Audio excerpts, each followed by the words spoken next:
आज समाधान झालं. बरेच दिवस मनात खटकणारा प्रश्न, त्या प्रश्नाचं उत्तर अगदी मला सविस्तर मिळालं. पहारेकरी,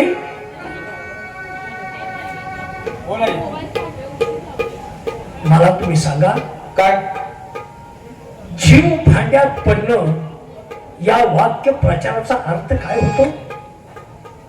जीव आता शाळा शिकणाऱ्याला विचारायला पाहिजे. वा, शाळा कोण शिकलाय?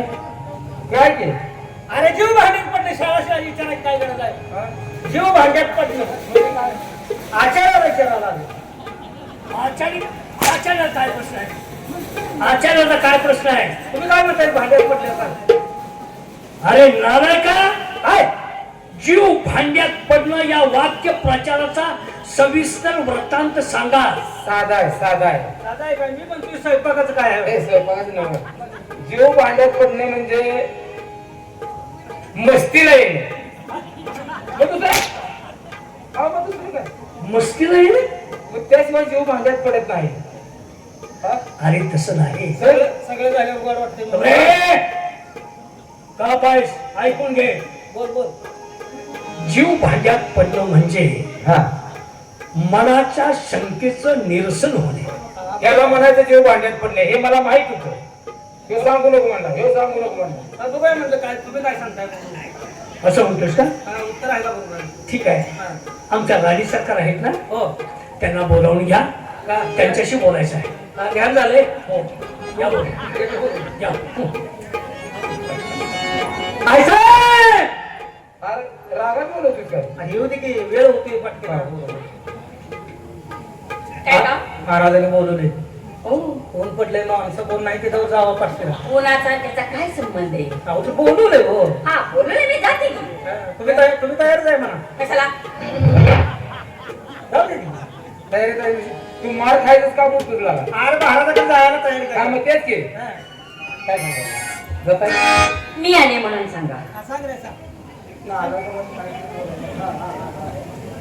मी आलिया. अरे बाळा. ती जेव्हा आलीस का? बघा की चापसून. काय आता? इकडे इकडे. मी आले, मी आलो या शब्दाचा अर्थ कळतो का? होय. मी आलो म्हणजे काय? मी आलो म्हणजे गड्याने बोलल्यासारखी. आणि मी आले तिसरी नाही झालं बाईने बोलल्यासारखी. मग काय हातात घेऊन आलीस? काय हातात घेऊन नव्हतं तिने सांगितलं तसं बोलायला पाहिजे का नाही? कुणी सांगितलं? बाहेर आहे. आई ना कुणाच्या? आमच्या आई साहेबांनी. का माझ्या आईने सांगितलं? अहो तुमच्या आई नव आई साहेबांनी सांगितलं मी आले म्हणून सांगा. हा, म्हणजे राणी सरकार आले. हा हा हा. मग आतमध्ये पाठवून दे अहो ना. आले ते बाहेर बसले. अरे, काय झालं? मग कशाला आल्या? किती मूर्ख आहेस. काय झालं? आपल्या राजवाड्यात ते पत्ते पाळलं जातं. तुमचं बाहेर बसलेल्या म्हणजे रजस्वाला बसलेल्या स्त्रिया आत येत नाहीत हे असा तुमचा गैरसमज होतोय. का? आई साहेब आलेत पण दरवाजाच्या बाहेर बसले. तुमच्या कामाचा घोटाळा होत नाही. माझ्या कामाचा घोटाळा? म्हणजे जे काय तुम्हाला बोलायचं आहे, आई साहेब परत जात नाही. येणारच येणारच आहे, आत येणारच. तुमच्याकडे येणारच आहे. असं का? त्याने मी नाट केले. पाठवून देऊ का? आत यायला नाट केले. लावून देऊ का? दे जे पाठवून. आई साहेब जावा. जाऊ. करू दे. महाराज आम्ही जाऊ का थांबू? तुम्ही आता कशाला थांबता? आता सगळेच काम नाही ना तुमच्या दोघांच असेल. अरे महाराजा संग मला बोलायचंय थोडं. मग आपण कसं थांबायचं? हाड म्हणलं की कुत्रा आलं जातो पण आपल्याला नाही जमायचं. चल जाऊ दे. आता तुम्ही का? गेला की अरे मी तुम्हाला दोघांनाही जा सांगितले मी.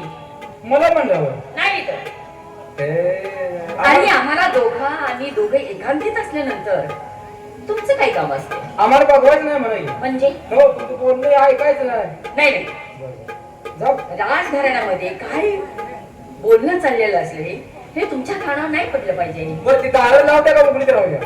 दार लावायचा काय संबंध आहे? अहो तसं नव्हे एखाद कुत्र शिरून म्हणून. आणि कुत्र काही झोपडी आहे का? होय काय करतो? आता माझ्या बारी माझ्या बाजी बारी आहे की नाही? हा तेवढी झाकून घ्या. संगीत बारी. संगीत बारी नाही, ते वारं येते ना, वारं हा हवा येते ना, हा. ती बारी माझी तेवढी काढा. अहो तिची काच फुटलं वाटतं हो. हा, हा.